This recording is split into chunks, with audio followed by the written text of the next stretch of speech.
Out of every animal in the entire Jurassic Park series, there's arguably none more fearsome and deadly than that of the intelligent Velociraptor. These pack hunters are described early on as being capable of using coordinated attack patterns to bring down their prey.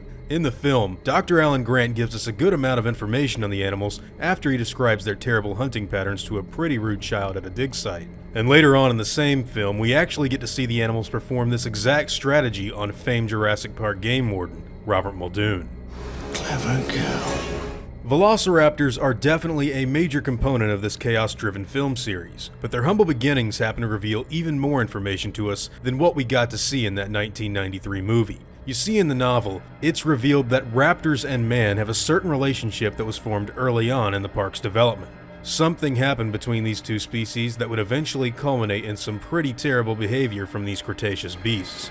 Today, we're going to be going back to an early part of Michael Crichton's first novel and discuss exactly why these Jurassic Park raptors behave the way they do.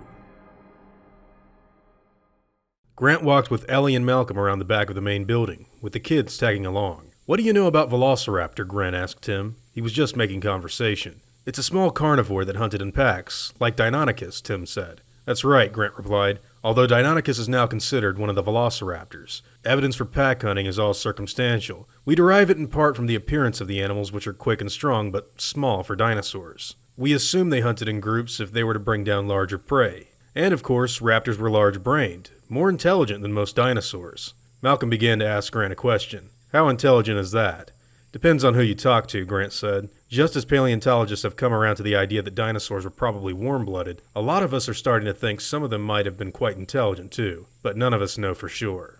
Suddenly, Grant heard bleating, and walked north a few yards. He came to an animal enclosure with goats. By a quick count, he estimated there were 50 or 60 of them. "What's that for?" Ellie asked. "Probably they feed them to the dinosaurs," Malcolm said. The group walked on, following a dirt path through a dense bamboo grove. At a far side, they came to a double-layered chain-link fence 12 feet high, with spirals of barbed wire at the top. There's an electric hum along the outer fence, and beyond these fences, Grant saw dense clusters of large ferns, 5 feet high, before he heard a snorting sound, a kind of snuffling, then the sound of crunching footsteps coming closer. All of a sudden, the world became silent. "I don't see anything," Tim whispered. Grant waited. Several seconds passed. Flies buzzed in the air. He still saw nothing.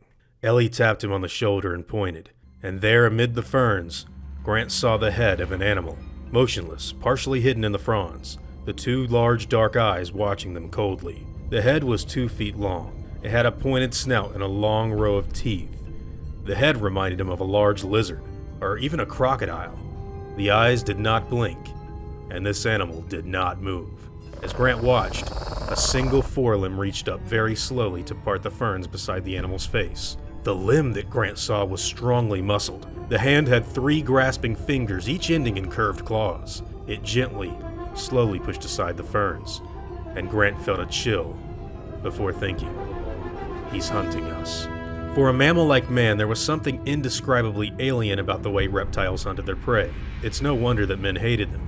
The stillness, the coldness, the pace was all wrong. To be among alligators or other large reptiles was to be reminded of a different kind of life, a different kind of world now vanished from the earth. Of course, this animal didn't realize that he'd been spotted. Then the attack came suddenly, not from the front, but from the side. Charging raptors covered the 10 yards to the fence with shocking speed. Grant had a blurred impression of powerful 6-foot-tall bodies, stiff balanced tails, limbs with curving claws, open jaws with rows of jagged teeth. The animals snarled as they came forward and then leapt bodily into the air, raising their hind legs with their big dagger claws. Then they struck the fence in front of them, throwing off twin bursts of hot sparks. The velociraptors fell backwards to the ground, hissing. The visitors all moved forward, fascinated. Only then did the third animal attack, leaping up to strike the fence at chest level. Tim screamed in fright as the sparks exploded all around him. The creature snarled a low reptilian hissing sound and leapt back among the ferns, leaving behind a faint odor of decay and hanging acrid smoke. "Pack hunters," Grant said, shaking his head. "Pack hunters for whom ambush is an instinct." "Fascinating." "I wouldn't call them tremendously intelligent," Malcolm replied. Suddenly, a black man in coveralls came running up to them. "Are you all right?" "We're okay," Grant said. The alarms were set off. The man looked at the fence, dented and charred. "They attacked you?" "3 of them did, yes." The man nodded.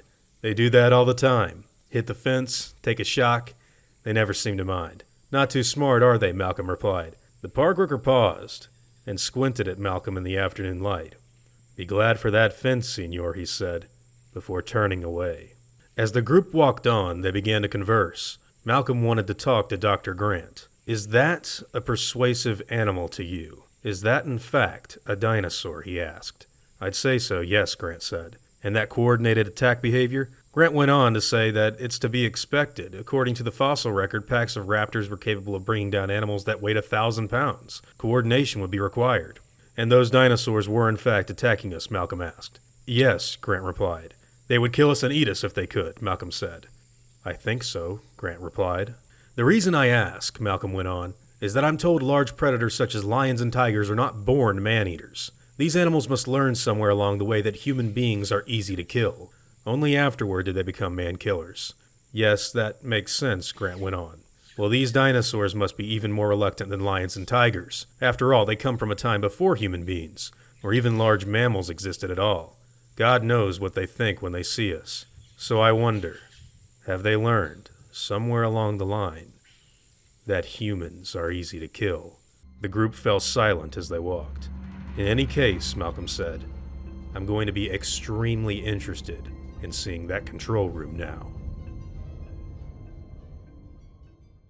It turns out that the original raptor attack that resulted in a young park worker's death was very influential to the way these dinosaurs would behave during their stay on Isla Nublar. Now, of course, with the knowledge that man is an unworthy adversary, they would eventually become plotting beasts for not only attacking their captors, but also formulating ways to escape from their island prison. After learning that man was easy to kill, raptors soon slaughter a few important members of Jurassic Park's staff before attempting to kill Muldoon and Gennaro during the latter half of the book. Eventually, Grant and Sattler learn that the animals have also created their own massive colony away from the prying eyes of man, and have even managed to orchestrate an elaborate migration by stowing away on cargo boats and jumping ship once they get to the mainland. These clever girls represent a failure for Hammond and the theme park to do just what they set out to accomplish: control the lives of ancient animals they knew nothing about. Anyways, what do all of you guys think about this early novel scene? Are you a fan of the way it plays out, and did you enjoy the way Crichton described these animals' hunting behavior? I'd love to hear all of your thoughts in the movie and book in the comments down below. Now before I go, I want to thank my game wardens, as well as all of my InGen executives. I'd also like to thank all of my park workers and InGen hunters as well. Words can't really express how awesome it is to have you guys tell me how much you enjoy the stuff I do, and I seriously am extremely thankful for everything that you guys do to help. Honestly, it means the world to me.